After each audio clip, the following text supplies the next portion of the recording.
अभी तक last class में जितने भी हमने क्वेश्चन लिए थे वो इक्विलिब्रियम पर बेस्ड थे।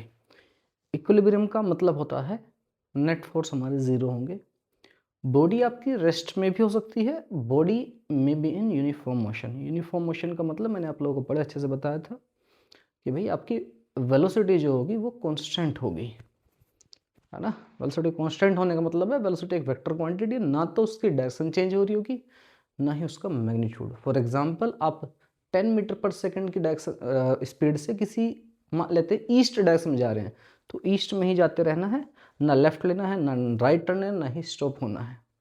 एग्जैक्टली सेम स्पीड से डायरेक्शन भी चेंज नहीं होनी चाहिए। उसको हम यूनिफॉर्म मोशन या फिर यूनिफॉर्म वेलोसिटी या फिर कांस्टेंट वेलोसिटी हम कह देते हैं। तो जितनी भी हमने पहले डिस्कशन किया वो सारा का सारा इक्विलिब्रियम पर बेस्ड था। अब हम कुछ क्वेश्चन लेते हैं जिसमें हमारा बॉडी का कुछ एक्सेलरेशन भी हो सकता है। तो आइए समझते हैं कैसे हम उसको सोल्व करेंगे।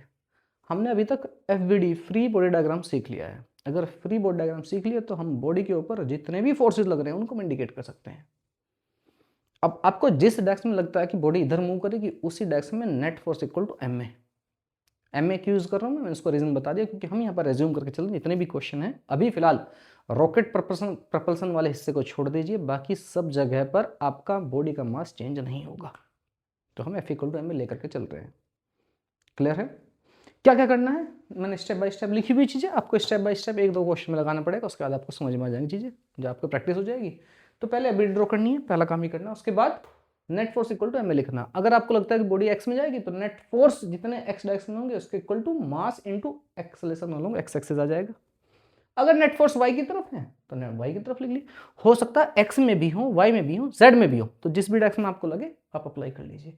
स्टेप थर्ड, आपकी इक्वेशन को सोल्व कर लीजिए। लीनियर इक्वेशन सोल्व करनी है, which is quite easier part which we already have learned in class 9th and 10th class. Okay, let's move to the question.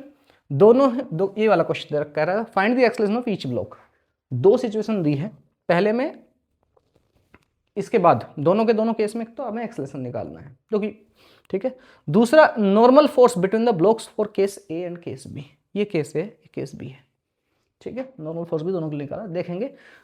देखिए ये भी M1 है, ये भी M1 है, ये भी M2 है, ये भी M2 है, ये भी फोर्स F0 है, ये भी फोर्स F0 है। बस बदलाव क्या होगा केस ए और केस बी में, इस बार फोर्स इधर से लगाया है, इस बार फोर्स इधर की तरफ से लग रहा है। ब्लॉक के ऊपर जो फोर्स लग रहा है वो आपका फोर्स चेंज कर दिया है, पहले छोटे ब्लॉक के ऊपर था, अब आपके बड़े ब्लॉक के ऊपर है केस बी में, ठीक है। आप लोग पहले खुद से पॉज करके खुद से सॉल्व करें, क्योंकि इस क्वेश्चन में गलती होने के ठीक ठाक चांसेस है, ठीक है। आप सोचेंगे सारी चीज़ें तो एक जैसी हैं, सब कुछ एक सा आएगा, शायद एक सा ना आए, ठीक है। आइए देखते हैं, पहले इस प्रॉब्लम को देखते हैं। दोनों एक्सेलरेशन भी हम दोनों ही केस में कैलकुलेट कर लेंगे।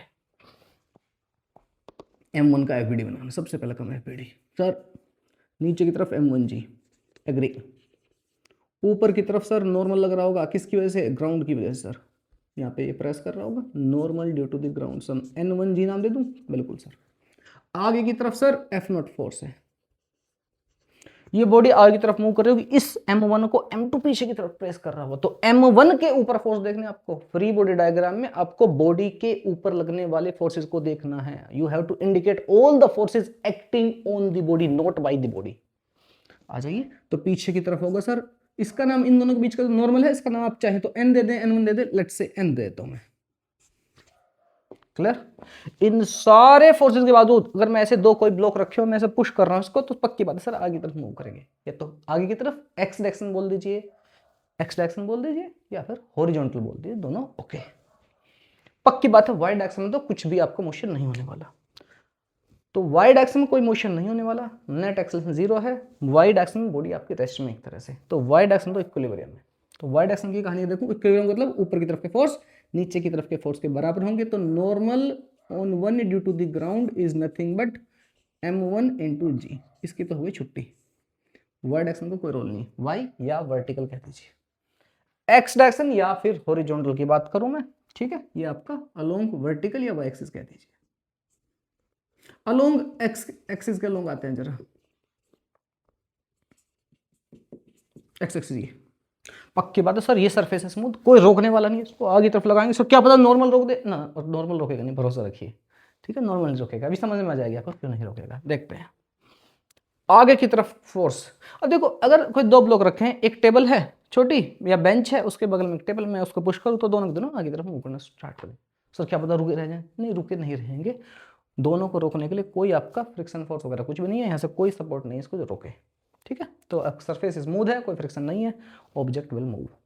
ठीक, ये भी समझ में आ रहा है, दोनों के दोनों ऑब्जेक्ट एक ही साथ चलेंगे, मैं इधर को पुश कर रहा हूँ उनको तो दोनों एक साथ चल रहे होंगे।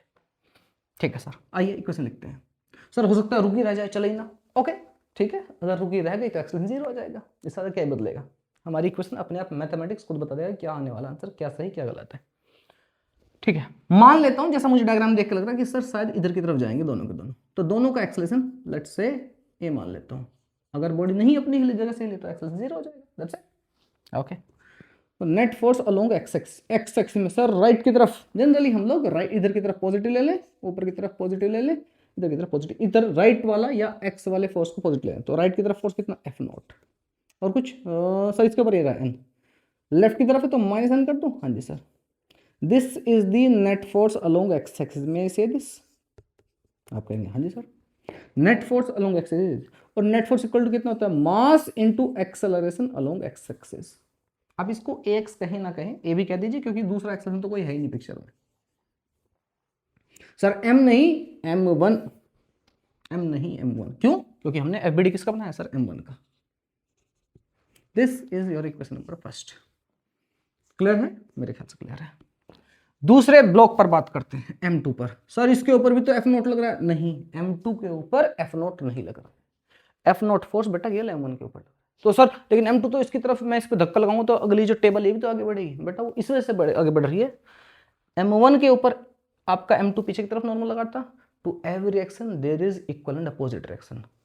उस एक्शन का रिएक्शन m1 लगाएगा m2 के ऊपर आगे की तरफ नॉर्मल। तो इसका एफबीडी कैसा होगा? This the FBD of m2, आगे की तरफ वही नॉर्मल जो पीछे की तरफ लग रहा था m1 के ऊपर। मैंने आप लोगों को बताया था आपको जो एक्शन रिएक्शन पेयर है they act on opposite bodies. तो अगर एक्शन इसको कह रहा तो रिएक्शन इधर की तरफ। ठीक है, n2 और कुछ सर नीचे की तरफ m2g, हाँ जी बिल्कुल आपका m2g। ऊपर की तरफ sir normal on to due to the ground, I do agree. ये जो m2 किधर मूव करेगा सर? आगे की तरफ। y में तो कोई रोल नहीं सर, तो y में तो इसको बैलेंस कर दीजिए, यानी कि आपका normal on to due to the ground is nothing but आपका m2g। इसको तो छोड़ दीजिए, कोई जरूरत नहीं है ना। इसको इक्वेशन नंबर 1 मैंने बना ली है। आइए equation number sorry up to here, और I can say up to here. आपको बॉक्स में बंद करने की जरूरत नहीं है, बस मैंने ऐसे लिख दिया। ठीक है ओके, तो अब जरा इसके लिए इक्वेशन लिखिए। इसके ऊपर एक्स डायरेक्शन में इकलौता एक फोर्स है, net force along X direction is only normal. तो net force equal to by second law is equal to m में, इसका मास कितना सर m2, इसका एक्शन कितना सर a ही तो होगा, इक्वेशन नंबर 2। ठीक है, F naught minus N equal to m1 into A and n equal to m2 into A. अगर मैं इस इक्वेशन को और इसको ऐड कर दूं, ऐड फर्स्ट एंड सेकंड, तो जरा ध्यान से देखो ऊपर कितना लिखा हुआ है F naught minus N equal to m1 into A, यही तो लिखा हुआ है दिस इक्वल टू दिस, और ये कितना लिखा हुआ है n equal to m2 into a. Add कर दूं, n से n मारा गया है, एफ नॉट इक्वल टू कितना आ जाएगा बेटा, इसको ऐड कर दीजिए m1 प्लस m2 इंटू ए। हाँ हमारा एक्सेलेरेशन आ गया बेटा f upon m1 plus m2। यहाँ तक तो बात समझ में आ गई, एक पार्ट तो हो गया सर, एक्सेलेरेशन निकाल लिया। बाय द वे इस केस में भी एक्सेलेरेशन एग्जैक्टली सेम ही आने वाला है ना। हमारा तो मेरा जो मोटो था क्वेश्चन कराने का तो नॉर्मल निकालने के लिए था, तो दोनों केस में यही आएगा। मैं इसकी इक्वेशन आप लोग आराम से तसल्ली से खुद से लिख लें, मैं तो चुटकियों में फटाफट से 1 मिनट में इक्वेशन लिख रहा हूँ, आप लोग इसको तसल्ली से बैठ करके खुद सोल्व करें। इसका एफबीडी देखो जरा, m2 लेफ्ट की तरफ लग रहा है सर एफ नॉट, इन दोनों के सरफेस के बीच में होगा नॉर्मल इधर की तरफ। इस नॉर्मल का नाम मैं शायद कुछ और देना चाहूंगा, एन डैश दे देता हूँ। क्यों सर सेम ही तो रहेगा? मुझे नहीं पता, मुझे नहीं पता है कि नहीं, मुझे हो सकता है ना हो, आप लोग को लग रहा है पहली बार कर रहे हैं तो हो सकता है सेम हो, क्या पता अलग आ जाए, तो मैं रिस्क नहीं लेना चाह रहा कि गड़बड़ कोई हो, तो मैं इसका नाम एन डैश, एफ नॉट तो एफ नॉट ही है, एन डैश दे देता हूँ। ये एफबीडी किसका m2 का, इन दोनों के बावजूद ऑब्जेक्ट जाएगा इस तरफ, मैं इधर की तरफ का एक्सेलेरेशन a मान लेता हूँ। ठीक है, वो दोनों बॉडी एक्सेलेरेशन a से जा रही है, तो नेट फोर्स कौन सा है इन दोनों में, दमदार कौन सा लग रहा है एफ नॉट सर, तो I can say f naught minus n dash will be equal to m2 into a, this is equation number 1। ठीक है, वो वर्टिकल वाला ऑलरेडी इक्विलिब्रियम है, उसको लिखने की जरूरत नहीं। ठीक है, उसका कोई कॉन्ट्रीब्यूशन है भी नहीं। m2g ऊपर की तरफ नॉर्मल रहेगा, इधर के m1g बराबर रहेगा normal 1 on 1 due to the ground. ठीक है, वो हो जाएगा। इस पर आइए सर, इसके ऊपर नॉर्मल लग रहा था इधर, तो इसके ऊपर नॉर्मल लग रहा है इधर। m1 के ऊपर इकलौता फोर्स है कौन सा, नॉर्मल, वो भी किधर, लेफ्ट की तरफ। तो net force equal to m लिख दूं, n will be equal to m1 into a. Sir n नहीं, n dash, this is equation number 2। दोनों को अगर मैं ऐड कर दूं, n डैश मारा गया, f not equal to again m1 plus m2 into a आ गया बेटा। तो acceleration is nothing but f not upon m1 plus m2। मेरे ख्याल से यहाँ तक बात आपको बढ़िया से समझ में आ गई है। कहीं कोई डाउट कन्फ्यूजन तो पूछ लो। दोनों केस में एक्सेलरेशन सेम आ रहा है और सेम ही आएगा, है ना, बिल्कुल सेम ही आना है। दोनों सरफेस आपकी स्मूथ है, ये भी स्मूथ है। अगर मैं नहीं भी लिख रहा हूँ तो बेटा बाय डिफॉल्ट अभी आप समझ जाना, सरफेस सारी स्मूथ लेके चलो। जब हम फ्रिक्शन की फोर्स की बात करेंगे तभी हम इंट्रोड्यूस करेंगे फ्रिक्शन को। क्लियर, बढ़ते हैं आगे। तो ये तो हो गई कहानी खत्म आपके एक्सेलरेशन की। मेरा जो मुद्दा था वो ये चेक करना था कि क्या मेरा जो यहाँ पर नॉर्मल है और इस केस में जो नॉर्मल है, दोनों केस में क्या नॉर्मल सेम है। कौन सा नॉर्मल सर, दोनों सरफेसेस के बीच में, ब्लॉक्स के बीच में नॉर्मल लग रहा है, क्या दोनों में सेम होगा। थोड़ा सोचने की कोशिश करो, आपको इस बात का आइडिया मिल जाएगा। सपोज करो मेरे पास एक टफ सा कोई ऑब्जेक्ट है, लेट्स से एक बोतल, एक बोतल है, ठीक है, थोड़ी टफ ही है। इसके बगल में एक स्पंजी सा सॉफ्ट सा रसगुल्ला रखा है, रसगुल्ला, और मैं उसको ऐसे पुश करूँ इधर की तरफ। रसगुल्ला मेरे पास नहीं, मैं इसको मान लेता हूँ थोड़े के लिए, है ना, रसगुल्ला ऐसा मान लेता हूँ, by the way this is metallic. तो रसगुल्ला रखा, तो क्या होगा, मैं इसको इधर से प्रेस करूँ तो थोड़ा सा रसगुल्ला पुश होगा और इधर की तरफ फिसलना शुरू हो जाएगा।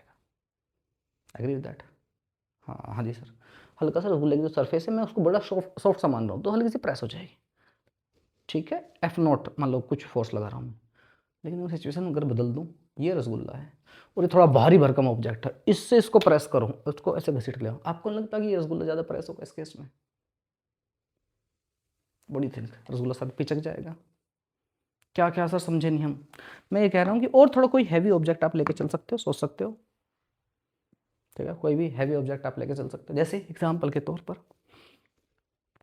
कोई बलून है, ठीक है, बलून का थोड़ा मास कंसिडर कर लेना, फुटबॉल वॉलीबॉल टाइप जो बच्चों के बलून वगैरह होते हैं, इस तरह कुछ मान लेना जो कि थोड़ा सा प्रेस हो जाए, स्पंजी हो।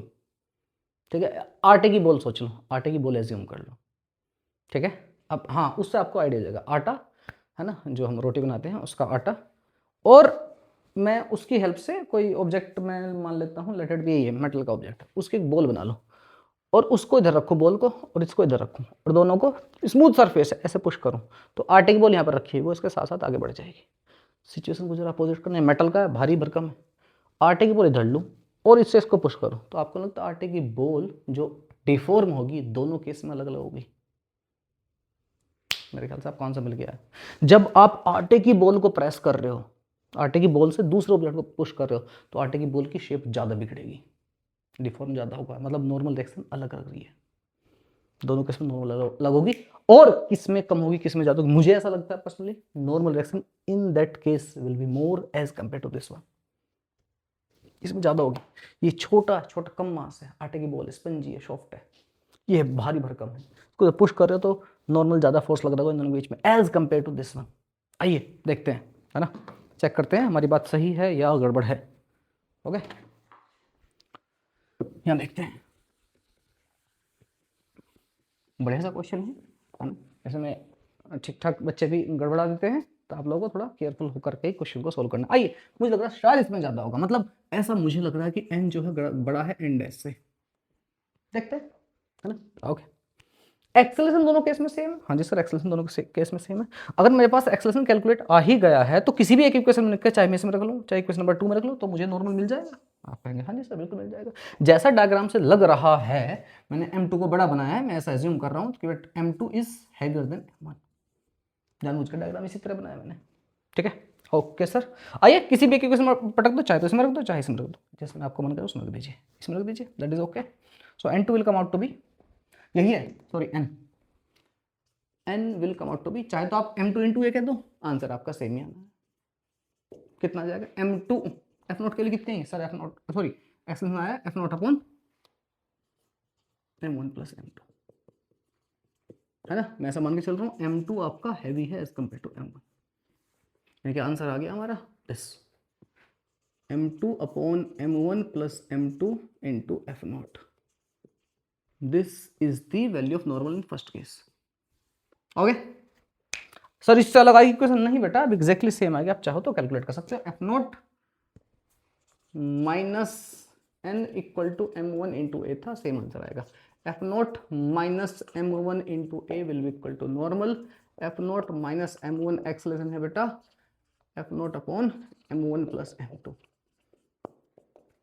सेम एग्जैक्ट सेम आंसर आएंगे दोनों केस में। कितना देगा बेटा, F0 कॉमन ले लोगे, यहाँ पर M1 प्लस M2 पर चला जाएगा, एलसीएम लोगे तो M1 plus M2 minus M1 cancel out हो जाएगा, अगेन आपका M2 F0 upon M1 plus M2 ही आने वाला है।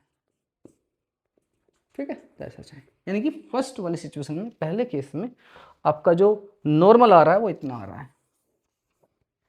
क्लियर है? हाँ जी सर, एकदम क्रिस्टल क्लियर है बात। तो अब जरा दूसरे केस में आते हैं, कोई सी भी इक्वेशन उठा लो, इन्हीं को सोल्व करके हमने किया। लीनियर इक्वेशन आप लोगों ने 9th 10th क्लास में पढ़ी, सारी चीजें बहुत अच्छे आती है। एक्सलेशन तो सेम है, किसी भी इक्वेशन उठा, इसको उठा लो, सेकंड वाली इक्वेशन उठा लो। एन डैश कितना आ रहा है बेटा, आप कहेंगे सर एन डैश आ रहा है M1 इंटू ए, M1 इंटू ए, और M1 तो ये रहा सर ए, ये तो दोनों में सेम था, कितना F0 upon M1 plus M2। आपको जरा ध्यान से देखो, नॉर्मल दोनों में अलग अलग है। नॉर्मल इसमें कितना है F0 अपॉन M1 M2 पर मल्टीप्लाई किससे, M1 से, इसमें किससे मल्टीप्लाई M2 से, बाकी सारे तो सेम ही है। और कौन हैवी है सर, M2 इज हैवियर। तो बेटा इजंट इट, एन डैश से ज्यादा हैवी कौन है, यही तो मैं शुरू में कह रहा था, हैवी से मतलब ज्यादा वैल्यू उसकी, बात समझ में आ गई। एक्सेलेशन सेम होगा, हाँ जी सर सेम होगा। नॉर्मल रिएक्शन दोनों केस में अलग अलग है।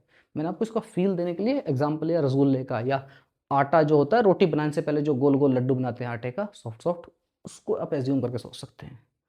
फोर्स विल बी डिफरेंट, ठीक है, normal reaction will be different. अरे पॉइंट, चलिए इसको नोट डाउन कीजिए, फिर बढ़ते हैं हम आगे। अब बच्चों आगे बढ़ते हैं। अभी तक हमने क्वेश्चन जो लिए हैं वो नॉर्मल रिएक्शन ज़्यादातर क्वेश्चन में कैलकुलेट किया है, और बॉडी या रेस्ट में थी या फिर मोशन में थी, दोनों सिचुएशन हमने ले ली है।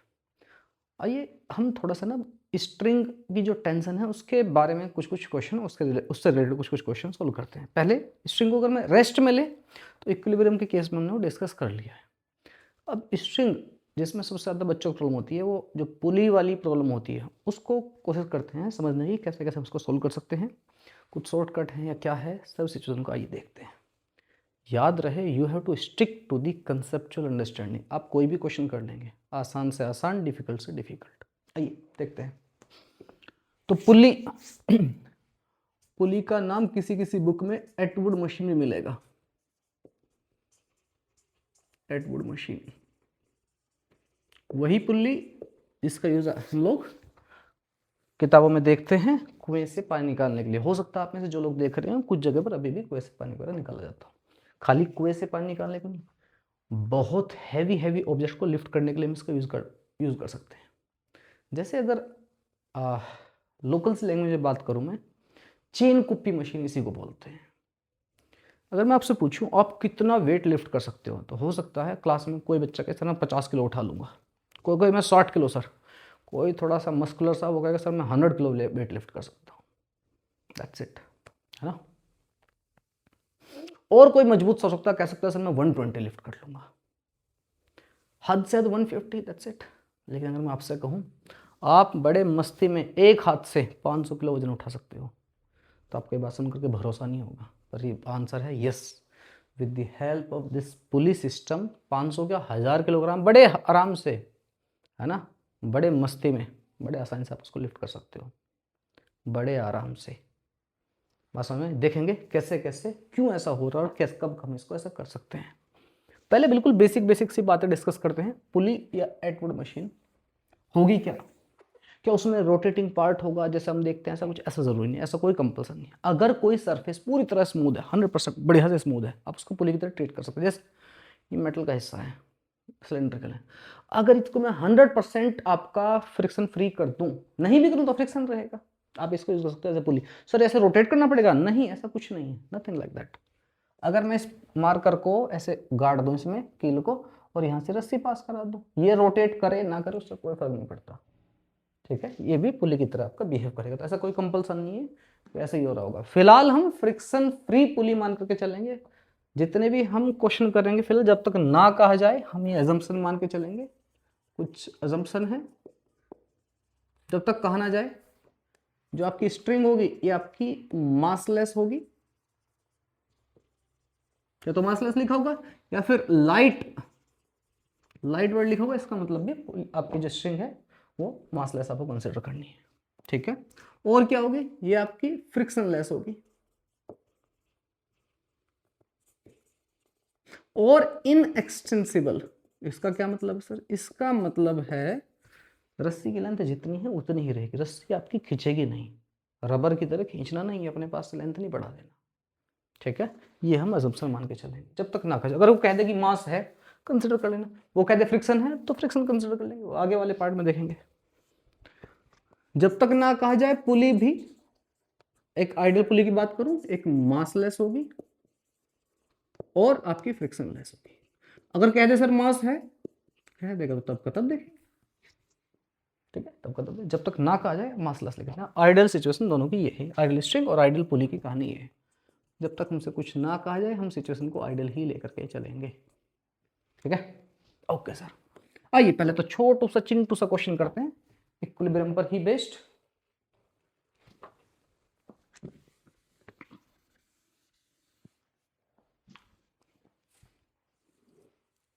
Okay, there's a mass m1, there's a mass m2, आपको फाइंड करना, लेट्स से यहाँ पर टेंशन है T1, यहाँ पर tension T2, you have to find the tension T1 T2, body is in equilibrium, equilibrium में रस्सी आपकी, सारी सिचुएशन आपकी आइडियल है।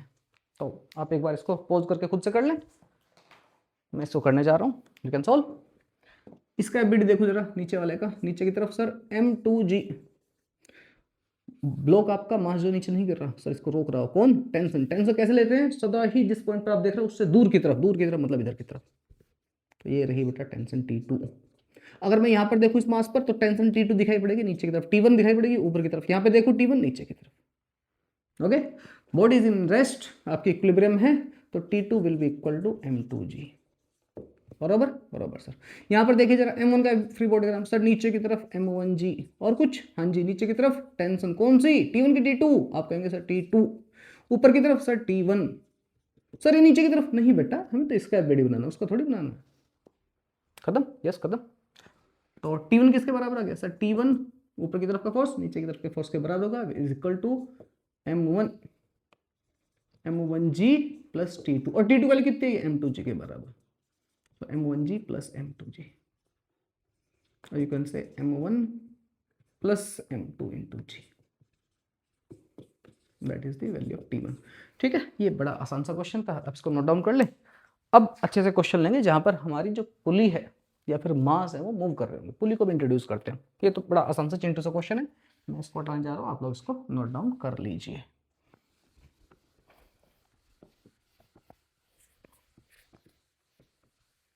आइए बढ़ते हैं आगे, let's say find tension and acceleration of each block, tension in string and acceleration of each block। सबसे बेसिक सा एग्जांपल में लेके चल रहा हूँ, यहाँ पर हमारी एक पुली है, ठीक है बेटा, ऐसे एक क्लैंप कर रखी है हमने और इसके ऊपर दो मास टंगे हुए हैं। Let's say this here is mass M1 and here is mass M2। किसको हैवी मानूं किसको लाइट मानूं, किसी को मान लो, कोई दिक्कत नहीं यार।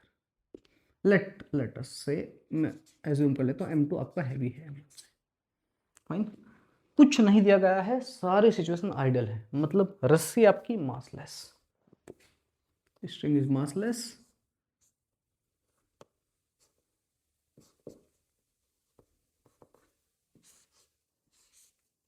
आप घबराइए मत सर, ये ऊपर की तरफ जा रहा हो इससे टकरा जाएगा, उसको किसी आप चिंता ना करो, इसको मैं छोटा कर दूंगा बस। रस्सी आपकी मासलेस है, फ्रिक्शनलेस है, पुली आपकी मासलेस एंड फ्रिक्शनलेस, ठीक है। or I can say string and pulley are ideal, या फिर कह दीजिए ऑल सिचुएशन आर आइडियल। आप यहाँ समझिए, पूछा गया है रस्सी में टेंशन बतानी है और हमें आपकी जो रस्सी है वो कैसी है बेटा, यहाँ से गई इस पे लिपट कर और यहाँ पर ऐसे आ रखी है। मान लो M2 आपका हैवी, मैंने यहाँ से शुरुआत से मान लेता हूँ, शुरुआत में इनिशियली सिस्टम आपका रेस्ट में था, इसको भी आप लिखना चाहे तो लिख लीजिए, system is release from rest.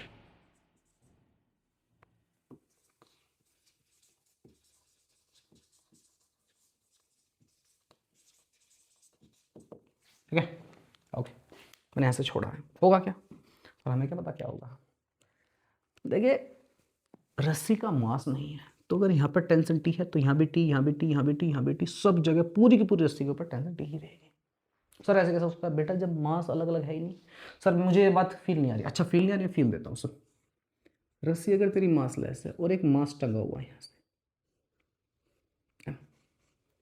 मान लो ये पॉइंट ए है, ये पॉइंट आपका बी मान लो और यहाँ पर पॉइंट आपका सी मान लो, ये थोड़ा ज़्यादा छोटा हो गया, तो मुझे बता पॉइंट ए पर टेंशन कितनी लगेगी। आपके आंसर नीचे की तरफ है mg फोर्स और ऊपर की तरफ रहेगी टेंशन, ये एक ही बात कर रहा हूँ, तो टेंशन रहेगी mg के बाद। एग्री हो? हाँ जी सर। मैं जैसे पॉइंट बी और पॉइंट सी का भी एफबीडी बनाऊँ, मान लो पॉइंट बी का ड्रॉ करूँ, तो पॉइंट बी पर सर नीचे की तरफ कुछ टेंशन, ऊपर की तरफ कुछ टेंशन, पॉइंट बी आपका रेस्ट में, तो मुझे बता बेटा पॉइंट बी अगर रेस्ट में है, मास लेस है, तो नीचे की टेंशन ऊपर की टेंशन बराबर। हाँ जी सर। और बेटा ये जो टेंशन है ए और बी के बीच की जो टेंशन है ये टी के ही बराबर है, हाँ कि ना? आप कहेंगे हाँ जी सर। तो बेटा यहाँ पर टेंशन टी है, यहाँ भी टी है, यहाँ भी टी है, यहाँ भी टी, हर जगह टी ही होगा। इसी तरह रस्सी अगर मासलेस है तो बेटा यहाँ पर टेंशन टी, यहाँ पर टी, यहाँ पर टी, यहाँ पर टी, यहाँ पर टी, पूरी रस्सी के अंदर टेंशन सेम होगी। अगर रस्सी का कुछ मास होता तो बेटा ये वाला पॉइंट, मान लो आपका जो ब्लॉक है 1 किलोग्राम का, रस्सी भी 1 किलोग्राम की है, तो ये वाला पॉइंट जो है पॉइंट ए कितना मास हैंडल कर रहा था, केवल 1 किलोग्राम को, तो टेंशन होती mg यानी कि 1 × 10 10 न्यूटन। लेकिन अगर मैं बिल्कुल रस्सी के बीच में चल जाऊँ पॉइंट बी के ऊपर, मिड पॉइंट पर, तो आधा किलोग्राम रस्सी और इस मास दोनों को होल्ड कर रहा होगा, मतलब टेंशन कितनी आएगी 1.5 g, मतलब 15 न्यूटन। इसके यहाँ पर चल जाऊँ तो ये जो पॉइंट है 2 किलोग्राम मास को होल्ड कर रहा है, किस किस को, रस्सी को भी और इस ब्लॉक को भी, तो यहाँ टेंशन कितनी आएगी 20 न्यूटन। रस्सी मासलेस है तो आपकी टेंशन हर जगह पर सेम रहेगी। Is this clear? बात आपको समझ में आ गई? आप अपनी खुद की लैंग्वेज में इसको नोट डाउन कीजिए और आगे बढ़िए। इसको मैं हटा दूं, मेरे ख्याल से बात समझ में आ गई होगी। ओके सर, तो इसलिए आपको इस सब में कंफ्यूजन नहीं होनी चाहिए। आपका जो मार्क करनी है टेंशन उसको आप चाहे मार्क कर लिया करो पहले इस पॉइंट पर, सर अवे फ्रॉम इट, यहाँ से अवे फ्रॉम इट, यहाँ से अवे फ्रॉम इट, यहाँ से ऊपर की तरफ कितनी टेंशन, यहाँ भी टी, यहाँ भी टी, यहाँ भी टी, यहाँ भी टी। क्लियर है? हाँ जी सर क्लियर।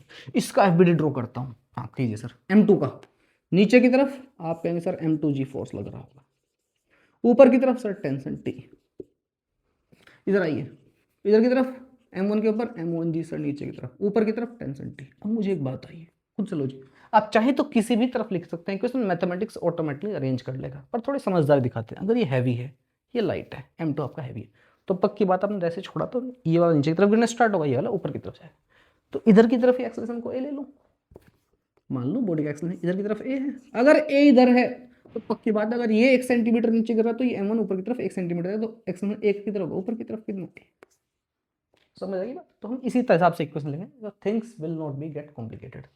अगर ये 1 सेकंड में 1 सेंटीमीटर नीचे गिर रहा तो सर ये 1 सेकंड में 1 सेंटीमीटर ऊपर, सर ऐसा क्यों? रस्सी खिंच सकती है, हमने पहले ही अज्यूम किया है रस्सी आपकी इनएक्सटेंसिबल है, रस्सी की लंबाई ना तो बढ़ेगी ना घटेगी। क्लियर? Okay sir.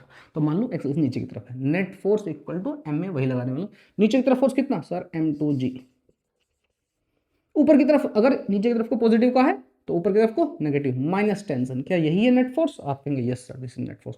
और नेट फोर्स इक्वल टू कितना होता है सेकंड लो सर, m में, आप कहेंगे सर m नहीं M2, इसका एक्सेलरेशन सेम है तो a ही रहने दीजिए, this is equation number first.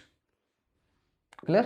हाँ जी सर क्लियर। अब आइए जरा इसके ऊपर, ये किधर भाग रहा होगा सर, ये वाला तो ब्लॉक ऊपर की तरफ भाग रहा है, अगर नीचे आ रहा तो ये पक्की बात ऊपर की तरफ भाग रहा है, तो इन दोनों में ज्यादा मजबूत पावरफुल कौन रहेगा सर? टेंशन। तो मैं ऐसे लिख सकता हूँ net force T minus mg, T ऊपर की तरफ, नीचे की तरफ mg नहीं सर M1G, इक्वल टू कितना लिख दूं सर m में।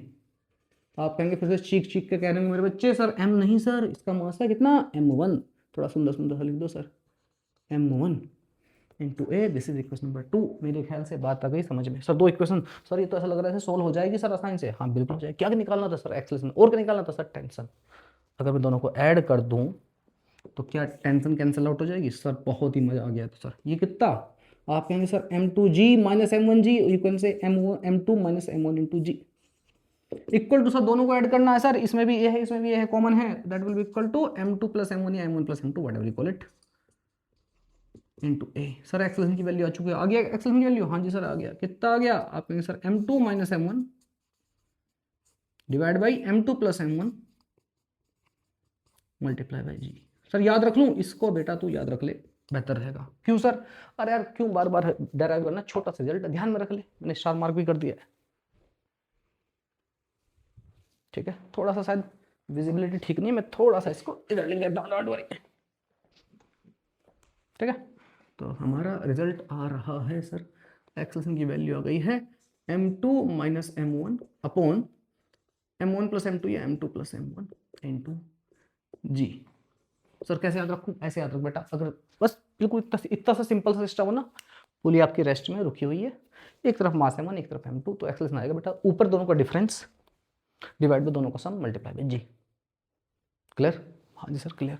सर लेकिन अभी क्वेश्चन पूरा नहीं हुआ है। हाँ हाँ बेटा मुझे याद है, टेंशन में तो निकालनी है, बिल्कुल बिल्कुल टेंशन निकालनी है। टेंशन निकल गई? निकल कैसे निकले सर? फर्स्ट और second equation, 2 linear equation sir 9th class में मैंने कितनी सारी इक्वेशन सोल्व की ऐसी मैथमेटिक्स में 9th और 10th में। सर मुझे आती है सब बातें, मैं कर लूंगा, आप छोड़ दो चलिए कर देता हूँ। दोनों को मैं किसी भी इक्वेशन में एक्सेलेरेशन की वैल्यू रख लीजिए, इसमें you will get your answer, इसमें रख देता हूँ।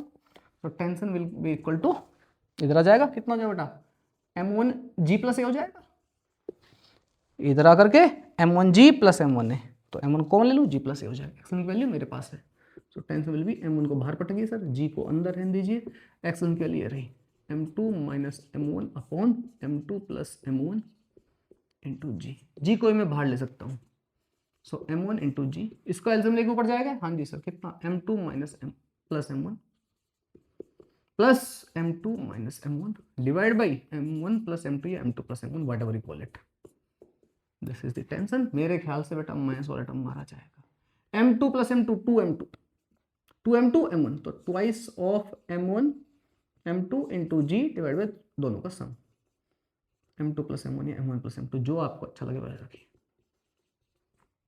सर इसको भी ध्यान में रख लो यार, मैं तो यही सजेस्ट करूँगा, ये छोटी छोटी वैल्यू कौन सी बहुत बड़ी बात है, ध्यान में रख लो। बार बार इतनी छोटी चिंटू प्रॉब्लम को भी आप सोल्व करेंगे वहाँ पर एग्जाम में, तो इतना टाइम कहाँ बचेगा। बात समझ में आ गई? नोट डाउन कीजिए इसको।